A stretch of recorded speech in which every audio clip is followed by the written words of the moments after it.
welcome everybody in. My name is Mark West. Welcome to the HGA webinar. Today I've got a guest I'm very excited about.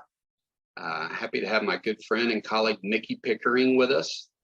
Micki owns Hoot Auctions, and she does fundraising auctions all over the country, really.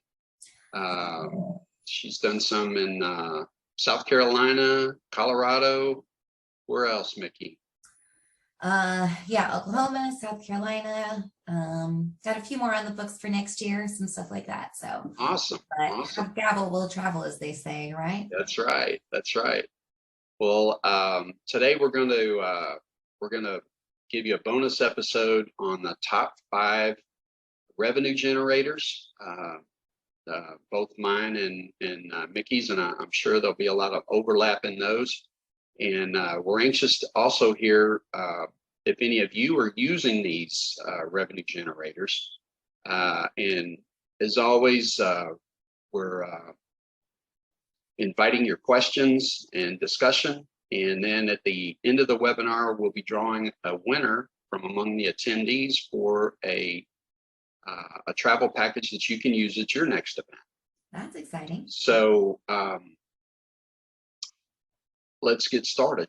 So Micki, revenue generators, what, and you can go in, 5, 4, 3, 2, 1, however you want to do it. What is what would you say is your number 5 favorite revenue generator? Ooh, number 5. I had trouble getting it down to 5, honestly. And oh, wow, okay, but, all right. But I think I try to focus more. I know there's a lot of things you can do to be strategic pre-event and post-event. So I try to pull this into more specifically at the event. But my last most important, well, I don't know if any of them are, if I could necessarily pick an order, because I think the way to be most successful is to have the right puzzle of pieces all together. Right. So I think I'll start with like the overarching one that kind of pulls all those puzzle pieces together. And that is being strategic about your program and your timeline. So not necessarily like the elements, but how all of the elements flow together, and making sure you're not fighting the catering team. Don't send your auctioneer on stage as you're serving dinner. So, bringing in an auctioneer is going to help you make those decisions, help you think about those things. So I think for me, the number 1 thing is, as far as I went backwards to you, sorry, I'm not really a rule follower, you know that about me, but I think the biggest thing is that strategic timeline from the very beginning. So all of the elements of fundraising are set up for success, and you're doing things like keeping the raffle drawing, keeping the incentive, keeping the show until the end, so people stay and are part of the fundraising and connected to the cause. So I'm sure you could dig into elements of the timeline that make a difference there, but that's probably that was one of my big ones for being on the list. You know what? I had the same thing. I'm sure people are coming on expecting us to talk about, the golden ticket or last champion, and we'll get to those. Yeah. But man, if you don't have the timeline down and you're not raising money while your people are still in the room, you've missed it. Yeah. You've missed it. And you and I have both been at events, including some recent ones, where they didn't have the timeline right. Yeah. And by the time they got to the ask, half the room was gone. Yeah. Half the room was gone. So, this is so important. You spend all this time and lots of money getting your event set up, getting people into the room. You need to ask for your money while everyone is in the room. Yeah. Don't have a 1-hour program and expect people to hang around to give, after the live auction. Because a lot of people, once they finish that meal and you give them the opportunity, they're gone. Oh yeah, it's human nature. Dinner, show, and gone. So we're used to, as humans, going to a dinner and a show, and then that's the end of the night. So if you've given them all of those things before you even get into the fundraising, you're fighting against the odds. I figured I tried to have real life examples for all of my one, because Great. that goes a long way. So I had two of kind of both sides of how this can work and not work, and how you have to also, I think the biggest part is being willing to make game time decisions that work with that. So I had one recently where the salads were supposed to be on the table when everyone went into the ballroom. Unfortunately, for whatever reason, they weren't, which then delayed dinner service. And I could see the timeline, and I knew that I was going to be going on stage as people were trying to get their dinner, which I didn't really want to fight hungry people. So I went to the event coordinator and the catering team and I said, hey, you guys get it all out as fast as possible. You've got this video. Let's just pause after the video, give them 5 minutes to eat, and then I'll go up on stage. And they wouldn't have known the difference. There was a beautiful video. And then the MC worked with us. He jumped up and said, we're going to give you a few minutes to eat. And we gave them, it was probably only 6 or 7 minutes difference in the timeline. But at that point, everybody had dinner, and the first tables were finishing up eating. The rest were eating and had their food and were happy. And then we had the MC get back up and reintroduce me. And we ended up doing some incredible things, which I'm sure we'll talk about later too, but it ended up being an incredible night of fundraising. And I think that 6 minutes really made the difference. On the other side of things, I had one where we gave them dinner, a show, and there was a band after that, but they did dinner, show, and just like Mark said, they instinctively saw that as an opportunity to leave and left. And I'm not, unless I've been with the organization for many years, I'm not anyone special. So they are happy to walk out on me. I think every auctioneer got thick skin, because we've all had people walk out on us despite our best efforts. There's a scenario out of our control. And so in that scenario, it was, I was supposed to be doing the auction to about 300 people, and there were about 50 in front of me. And it was tough. We got it done. Ouch. We made some adjustments, game time, but we're going to look at that whole program and make sure that we don't do that next year. So was there a paddle raise with that one? There was a paddle raise. We were, fortunate to have a high level start for the paddle raise. I instinctively made the judgment call to skip to one of our lower levels rather than painstakingly go through 4 levels that people I knew did not have the giving capacity for in the room. So instead dropped it to our last 2 levels and built up a little bit of energy, because most people in the room donated. But it was tough, but we got it done and we made it work, and the client was still happy, but lots of lessons learned for sure. Yeah. And you know what, this all goes back to having a professional conducting your event for you. Your professional, like Micki, they're going to see these possible train wrecks coming, mm-hmm. and they're going to do everything they can to mitigate it. Absolutely. Whereas your free or your volunteer auctioneer, they're not going to have a clue. They're not going to know what's happening or what should be happening. So once again, it's well worth the investment to hire a professional. I'll just also say too, I've seen events where they had a great timeline on paper, but there was no one to enforce that timeline. There was no one who was given the task of making sure the timeline was stuck to, and things just drift, and the next thing you know, you're running 30 minutes behind, and people aren't going to wait around for that. So for your gala, have somebody, and preferably somebody with a strong personality that's not afraid to tell somebody, hey, you need to go, you need to get on, we need to move, it's time for this. That is so important. Well, Mark, absolutely. You segue perfectly into what was going to be my very first point. All right. Is hire a professional auctioneer, which, I know we can toot our own horns, but there's a reason that you hire a professional in any industry. It's because they know what they're doing. This is what they do every single day. They're going to see all of those little things like you were just talking about. They're going to guide you before the event to set you up for success so that you can make the most and fundraise the most as possible at your actual event. And it starts with a good foundation. You know, a professional auctioneer is going to look at your timeline. They're going to help you with, you know, they're not just going to show up at the event and you give them a list and they do their best selling those on stage.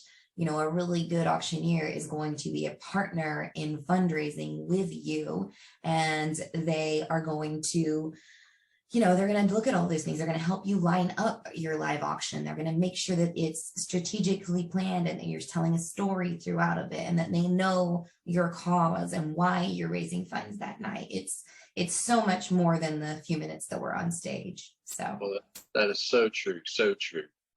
Great point. and James, you're absolutely right. And the good show AV producer is like the backbone of the entire event. I used to work in logistics on the backside of the event. So I totally hear you, and you're absolutely right. And as an auctioneer, I always make a point to go talk to them. And when we made those game time decisions, it was, hey guys, can we show this? Can we do this? Checking in with them, and definitely made the difference to making sure the audience didn't know what was happening behind the scenes. Yes, absolutely. Great point, James. Thank you. So, all right. So get your timeline down and hire a professional. Mm-hmm.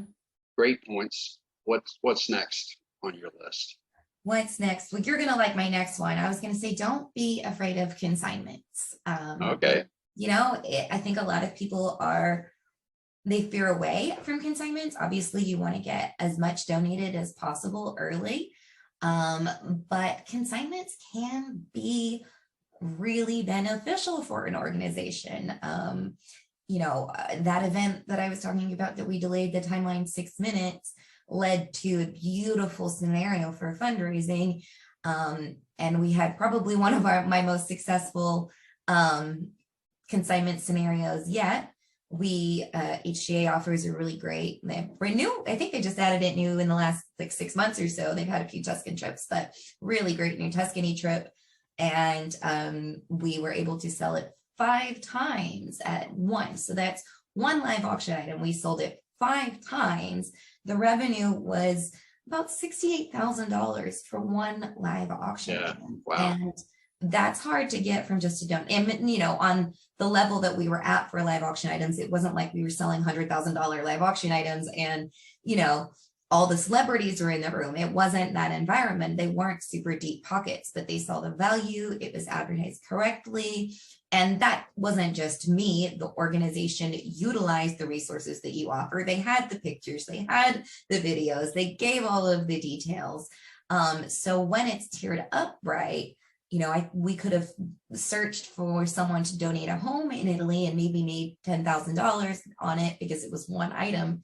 But instead, we brought in $68,000 on one item. And so I think right there is a prime story of why, you know, now obviously be careful you're working with the right people in the right companies and that they're going to do the due diligence and represent what you're selling correctly. But if you find those scenarios, I mean, the proof's in the pudding, really. So what kind of marketing did they do pre-event?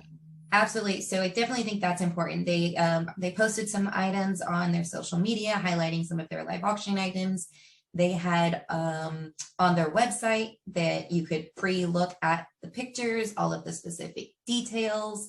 And then at the live auction, they had a really nice slideshow that had all of the pictures. All of the details were within the program, a picture and all of the specifics about how many nights, how many bedrooms, because that's what people look for. I think if you just say, oh, it's 7 nights and this, they want to know the specifics. I always joke, my boyfriend's 6'2", so I check that there's king size beds because otherwise we're not sleeping. Right. But those kind of things are elements that make the difference. And yeah, so they put it all out there, and if people didn't have questions, they knew what they were buying and they bought it. So that's great. Yeah. Promoting really all of your items pre-event is very important, and will help you maximize your revenue Absolutely. from those items. You know, you work hard to go out and find those donations, and you know, sifting through all the consignment options you have, and you want your donors to come to the event prepared to bid. Um, so my friend George Wooden talks about the rule of seven. There's a marketing rule of seven, that people have to see something 7 times before it registers with them. Yeah. So, you know, social media, emails, however you can get the word out about those items. That's very important to the success of your event. Yeah, it's brand marketing. I mean, think about just when you go to the grocery store, you buy what you know more often than not. It's that familiarity of having it. And it's also, you may as well utilize it. If you've got something, utilize it everywhere you can. If you're searching, a lot of people have struggled to search for social media content, how to get engagement on social media. Well, there you go, right there. Schedule 7 posts in the 5 months, 4 months, 3 months, whatever it is leading up to your event about each of those. Put it in, that's content, free content just done for you, that's going to help you overall. So yeah, all that. Great point.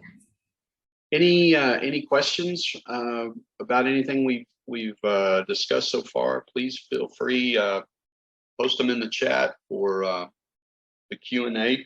Excuse me, and we'll be happy to go into more detail for you. So I'll throw one out now. This is more of an actual fundraising revenue generator that you can use. Saw this at an event I attended about a month ago, and I found it very intriguing and interesting. It was different, it was fun, and I can't wait to use it in an event. And it's I call it pay what you pull. So it's a raffle, and you get 100 either numbered balls or poker chips with numbers on them, 1 through 100. You put them in a bag where you can't see them, and then the donor reaches into the bag and pulls out. Let's say it's a ball. They pull out a ball, and and whatever number is on that ball is what they pay to play in the drawing. Okay. So if they draw a 5, then it only costs them $5 to get into the drawing. If they draw the 100, it's $100. And if you sell every one of those balls, you will generate $5,050. Oh wow, that is and it's I just thought it was something different and intriguing, and it's fun because there's the excitement of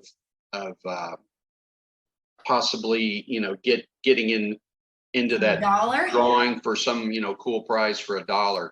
Yeah. So anyway, I thought that was very creative. That is cool. I like that. I put games as like an overarching one because they can be done like a lot of different ways, I think. And I think it's good to have things like that, like activities, things. I think with games, you obviously have to be very careful to include the right ones, not too many, make sure that they're not too kitschy. But I also really, really like them because I think it's very important to have a place where every attendee, no matter their ticket level, no matter their disposable income level, has a place where they feel comfortable donating and being a part of it. Even if they only buy a $20 entry to one of those games, if we hit the goal, they are part of helping us hit that goal and are now attached to the cause in the mission with us. And so I think it's really important. And we could probably do a little mini segment just on what games and you could play as revenue generators. Oh yeah, for sure. Yeah. But I love heads or tails. Some people don't, some people do. I personally love it. I think it's a really good way to get everybody excited and open up an auction and kind of get the fun going. But I love new ideas like that. There's kind of a ton of games out there. So you mentioned heads or tails. Yeah. So what is your feeling on limiting the number of chances someone can buy? Because let's say you're selling bracelets and it's $20 a bracelet, and let's say the prize is something pretty valuable, $800 or $1,000 value to it.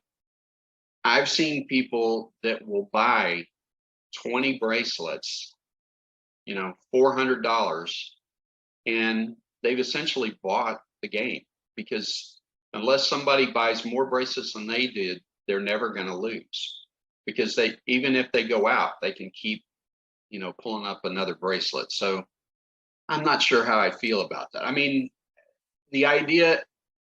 while the idea is for the organization to raise as much money as they can with that, I think if you allow people to do that, then the next year it's going to cost you. People aren't going to play, because they know if they only buy 1 or 2 tickets, they have no chance. Yeah, that's a good point. And it's a question it's actually a conversation I've had with a few of my clients recently.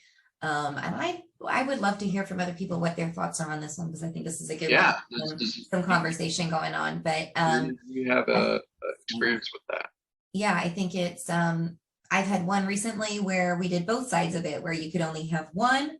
And I will say, even on the one where you could only have one, for some reason, somebody still thought they could buy extra. And I had to remind them, only in once, you only get one chance. And so, but then I had another lady who they sold necklaces, the kind of Mardi Gras type necklaces. And she came up with couldn't even see her neck because there was so many on her. And she obviously won. Purchase. I don't know, maybe the middle ground is we limit it to 5 or something. I like the idea of being able to purchase more than one, because you can up your chances. It's like anything, you buy more raffle tickets, you buy more whatever, you up your chances. But I do agree that there needs to be still something in it where everyone else feels like they've got a shot at it, because that's what it's all about. So Stephen says limit to 2 chances. Who? And I could get on board with that. The other thing about heads or tails is it can take too long, I think.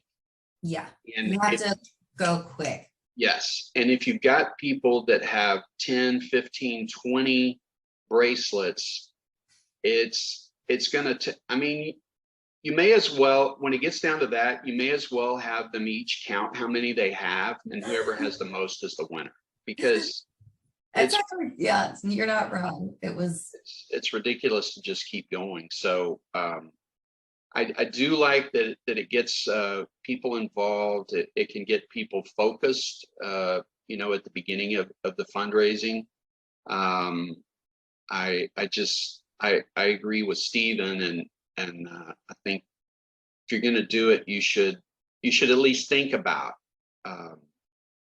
What if someone just buys the prize that way? How is that going to make the rest of your donors and guests feel that they never really had a chance at all? Well, I'll tell you next December. How about that? All right. We'll redo it again and test it with the people that had the lady that had a whole bunch. All right. Troy has a question. What is the recommended best time to go to the live auction where you don't lose the crowd? Oh, wait, let me back up here. Beverly doesn't know what heads or tails are. Oh. Sorry about that. Okay. Sorry. Do you want to go, or you want me to? You go. Heads or tails is an interactive game. You play with the audience, and the winner wins a prize. Most organizations sell either like a necklace or a bracelet, something to show that you're still in the game. So let's say you sell bracelets for $20, and usually at the beginning of the fundraising, you'd have everyone that bought into the game to stand up and and they need to select either heads or tails, put their hands on their tail, and then the auctioneer or the MC, whoever, flips a coin. And if it's heads, everyone that had their hands on their heads gets to stay in. Everyone that had tails is either out, or they have to remove one of those necklaces or bracelets. And you just keep going until you end up with a winner. It's fun. It gets everybody involved. It can put some energy in the room, but there's also the risk of it running on too long and just, taking up too much time. That's another part where a professional is going to help, if it does, know how to push it. Yes. And get it done. Exactly. Thank you for asking that, Beverly. So back to Troy's question. Yeah. Best time for the live auction so you don't lose your crowd. Me first or you? Go ahead. I want to hear what you have to say. I think that's a loaded question, for one, because every event is slightly different. It depends. Are you doing a dinner event? Are you doing a brunch event? Is it an afternoon? What day of the week is it? What are you promoting? Do you have entertainment after the event? So first thing is ask all those questions and find out all those details so that you can make the best decision. But I personally think you want to feed them, make sure that they've had a drink and some food and they're happy. And then before they have thought about moving on to something else, capture their attention and jump into the fundraising. So towards the end of dinner, before you get into, band or entertainment, whatever it is that you have after, I think is the right time. I think a lot of it is a feeling, knowing kind of when is that going to be that shift in the program before you lose them. Right. So, but would you agree that in general, you want to get all of your fundraising done earlier in the evening? Oh, absolutely. Yes, absolutely. Yeah. So, and the live auction, I like to do the fund a need or the paddle raise before the live auction most of the time, simply because a very small proportion of your guests are going to be involved in the live auction. Most people can't bid on the items in there, so you don't want them to mentally check out before you get to the part where they have an opportunity to give.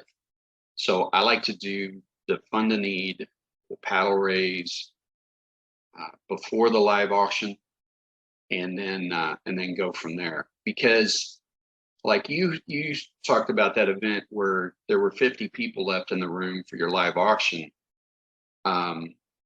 Probably, those were the 50 that were going to bid anyway. Oh yeah. So, the other people in the room would have been nice for energy and things like that. But if those were anybody who wanted to bid on something in the live auction is not going to get up and leave. You're right. Unless you just go way too long.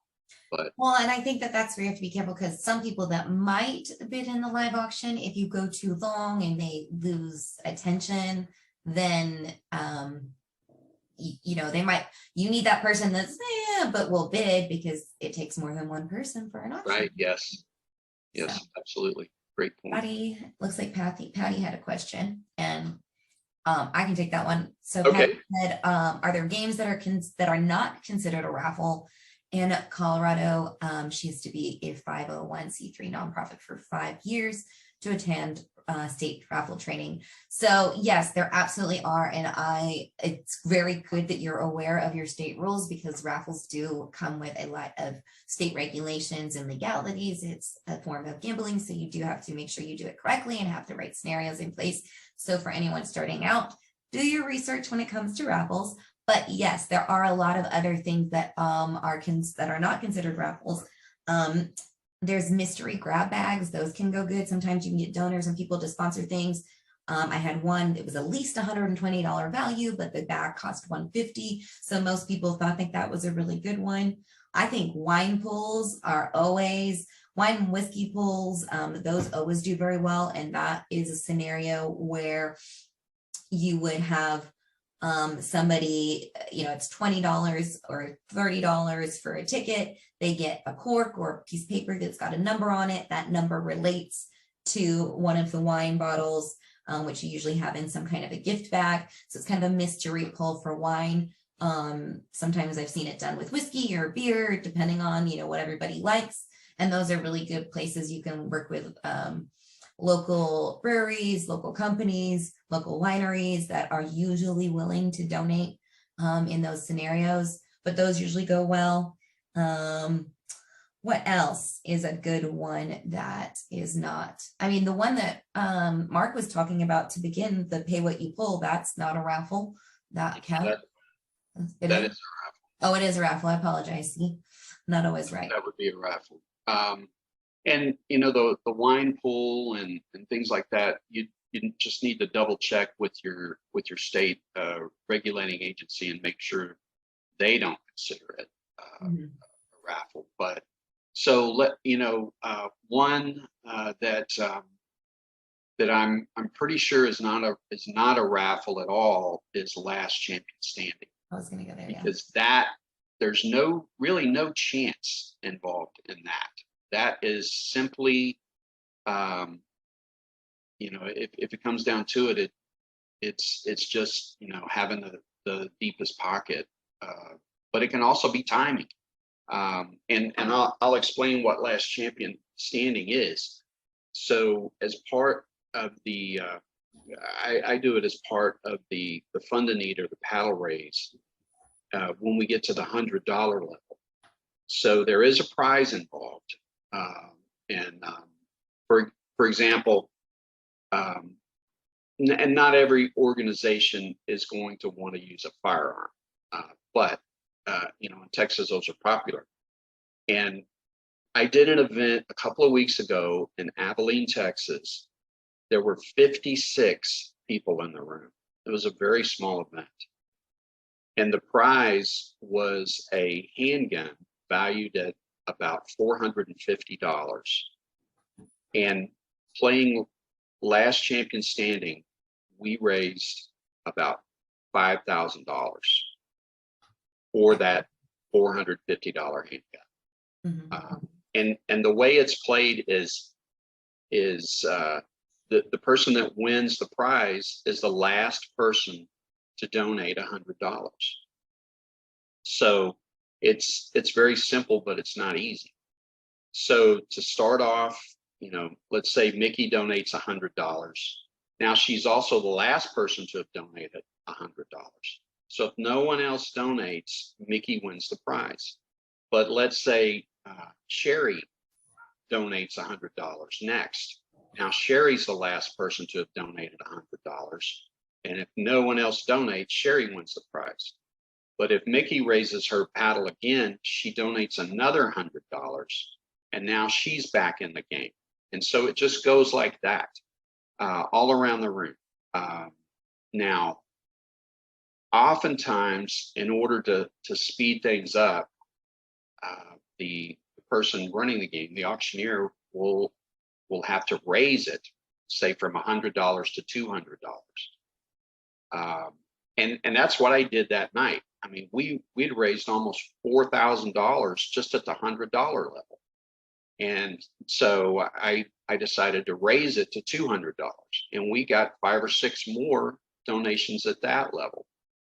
And I've seen some events where it goes up even higher than that. I've even been in one event where the crowd started raising it. Micki. Yeah, I've seen them go crazy.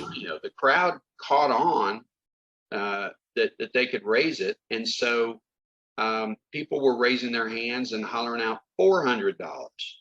And so Then we took a few more at the $400 level, and somebody said $500, and it just kept going.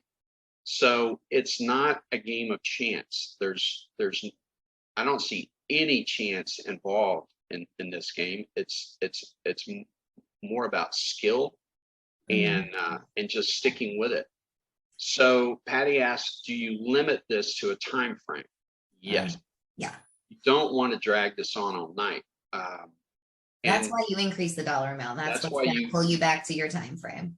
Exactly. If you like, I could see it wasn't slowing down at the $100 level, and so we had other things to get to, so I felt like I maximized the $100 level. When we got to 4,000, and so I raised it, and there's always a chance nobody donates, but usually if you at least one person does, and somebody else is going to. And sure enough, there were several people who did. And matter of fact, the person who won the gun only donated at the $200 level.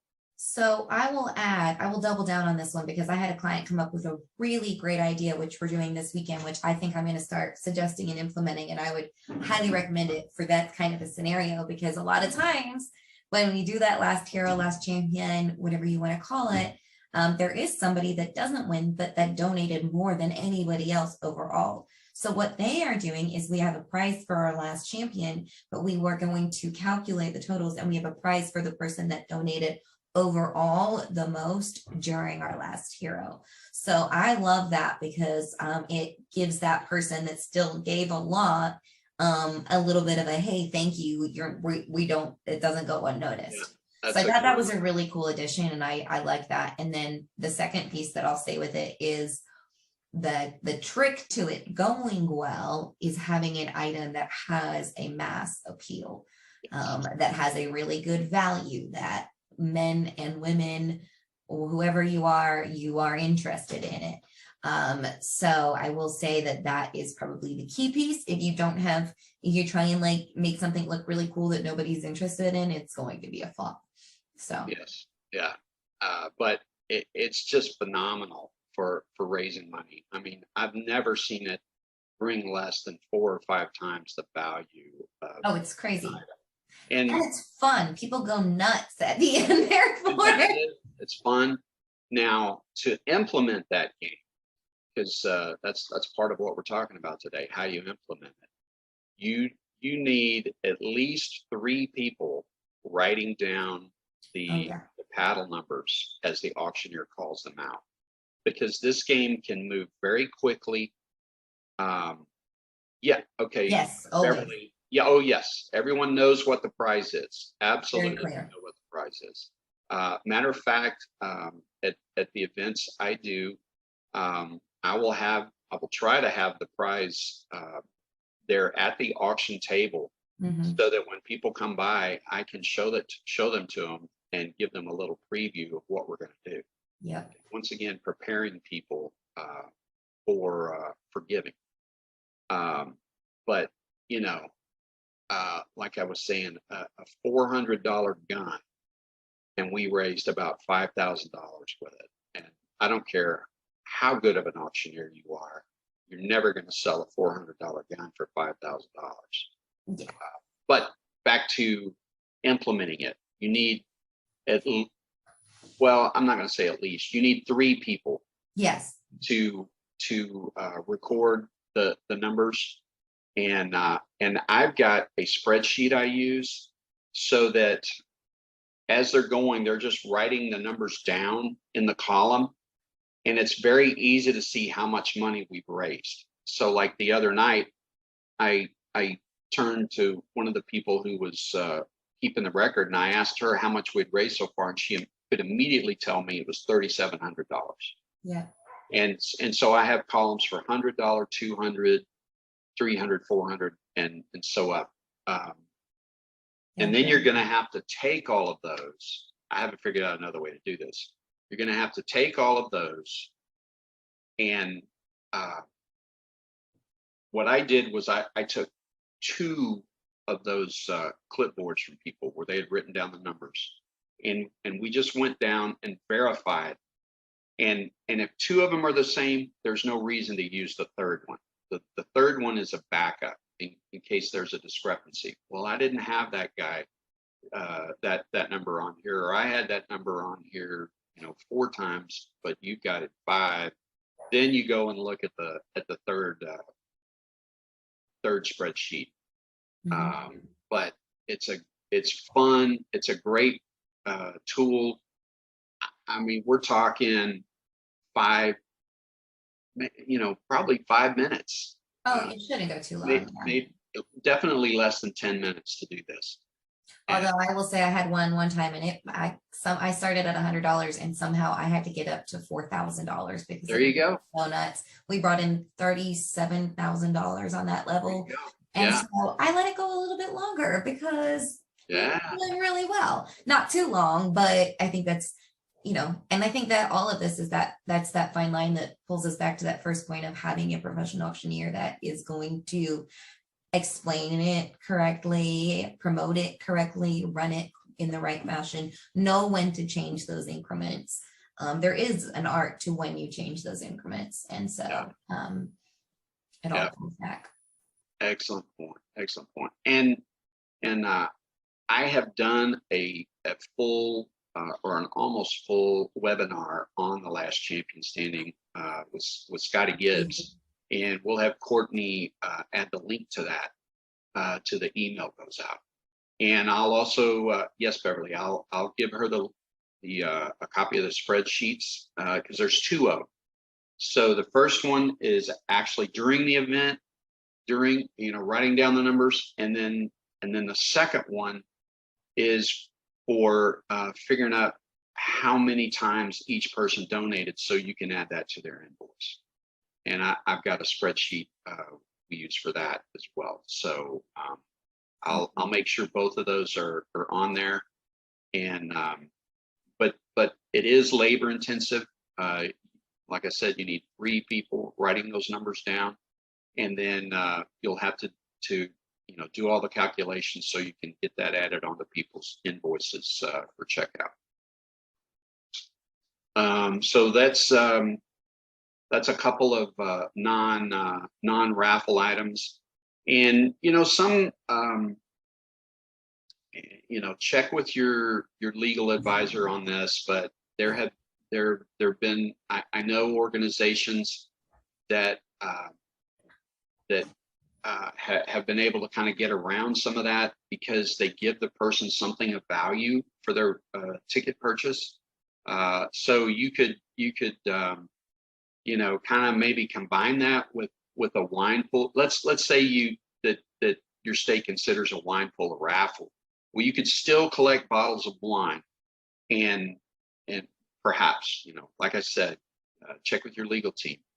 But let's say somebody gives you $20, you give them a bottle of wine, and they're entered in this drawing, for a prize. So that might be a way around that. I know some organizations have used gold wrapped candy bars, just all kinds of options like that. But and Texas has a similar law with raffles. You've got to be a nonprofit for 3 years, and you can only do 2 raffles in a calendar year. So you want to make sure you do something that counts and that's worthwhile.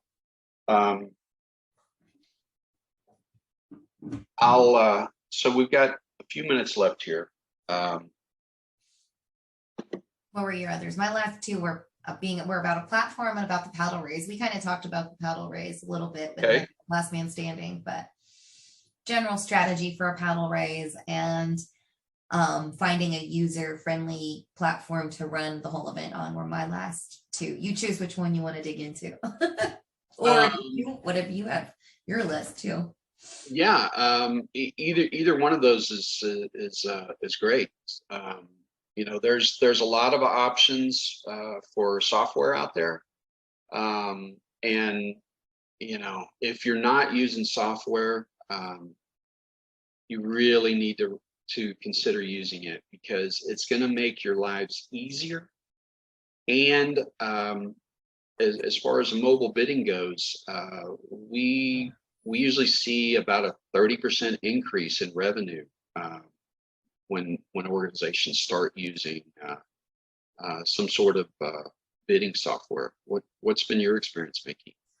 Yeah, absolutely. It will more than pay for itself. Having an easy system. I mean, I think it's probably the easiest way to generate revenue. We live on our fingertips on our phones, and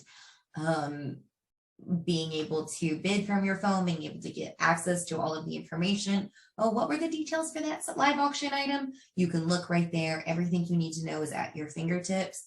Takes away questions. You can sell all the you can sell, if you're doing raffles, you can sell raffle tickets. Whatever games you're doing, they can participate through that. A good, like Mark said, there's quite a different lot of platforms and softwares out there. Finding one that's user friendly and right for you should be more than worth its weight in gold for you. But yeah, I highly recommend using a platform or an app that is going to work for you. There will be some people, sometimes, there are a little bit of the older generation that doesn't like using their phone, sometimes doesn't even bring their phone to events. So there is a little bit of, we're in that kind of gap if technology still right now be as far as everyone using it. But we're not far away, and it will benefit you. More people will use it and bid with it than not. So yes, I think the COVID shutdown really accelerated the development of a lot of those platforms because people were doing virtual events, and there's a lot of really good platforms out there. And that can be kind of daunting too, trying to figure out which one to go with. But hopefully you've got some contacts with other organizations that may have used some of these platforms or are using them, and they can give you some guidance. We've got a platform here at HGA, and we're very excited about it, and organizations have had a lot of success with it. So that's an option. But even if you don't use ours, really look at the possibility of that because it'll really change your event. It can make your event something where I've got a client that they've done everything themselves, and they're just worn out. They don't get to enjoy their event. They don't get to mingle with their guests because they're having to do all of the bookkeeping, all the work, and by moving everything online, it's going to take a big burden off them and make them more money. I mean, that's the bottom line. Don't be afraid to invest. Beverly says yes to mobile bidding. All the folks who balked at this idea and now diehard supporters. Exactly.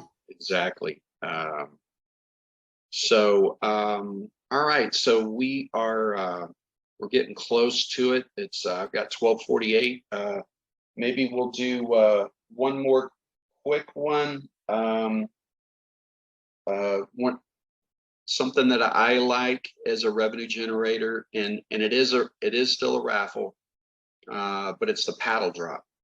I love a good paddle drop. That's such a good way to end. I didn't put that on my list, but yes, I totally agree. Yes, it's a great way to scoop up another 4 figures before everybody goes home. And this is one of those things too, though, where you need to get this done early in the evening. If you're not even starting your fundraising till 8:30 or 9 o'clock, you should be done by then. You should be done by then. Be done by then. Or if it's a daytime event, a luncheon or something, get that done first. Get the fundraising out of the way, then enjoy. And let them celebrate what they raised. Yes, exactly. But the paddle raise is where you have another prize. And it can be something worth a few $100s. It doesn't have to be a lot, but once again, broad appeal. And so you just ask everyone to literally drop their bid paddle into let's say a basket, And by doing that, I like to use $50 for this. So Yes, I they're agree. donating $50 to the organization, and then you just bring that basket up on stage, and someone reaches in and draws out a winner for that prize. And it's very easy to add another $2,000 or so to your revenue for the event. Excuse me, that would have walked out the doors. You know, I will say another little like second angle on that I've used is, I personally think the biggest revenue generator is what you do between when your event ends and when you start it the next year, and the stewardship and the thinking and the building and the nurturing of those relationships great. is so much a part of it. But what I've seen is use that paddle drop as your first piece of post-event stewardship. So if everyone drops it in the paddle, you don't have to worry about having it in the timeline to draw at the end. Say, we're drawing this week for this prize, and send it out in an email saying, congratulations, everybody, here is our winner of our paddle drop. And, and everybody's looking and waiting for that next piece of information to come from the organization. Great idea. Yeah, that's a great way to do it as well. Great. All right. So speaking of prizes, yay! We have a winner for this week's trip, and it's Chris Moser. Chris, Congratulations, Chris. You'll be getting an email with all the details on that, and we wish you the best in your next fundraiser. Woohoo. And I want to thank Micki for coming on and sharing her expertise. We'll have Micki's contact information in the email that goes out. So if you got any questions, or maybe you want to talk to her about doing your event, that'd be great. Chris is in Bluffton, Ohio. What's your organization, Chris? That's fantastic, Ohio. It's probably nice and cool up there right now. But anyway, thank you to everyone for being here. We hope you've got some value out of this today, and we look forward to seeing you next week. Thank you.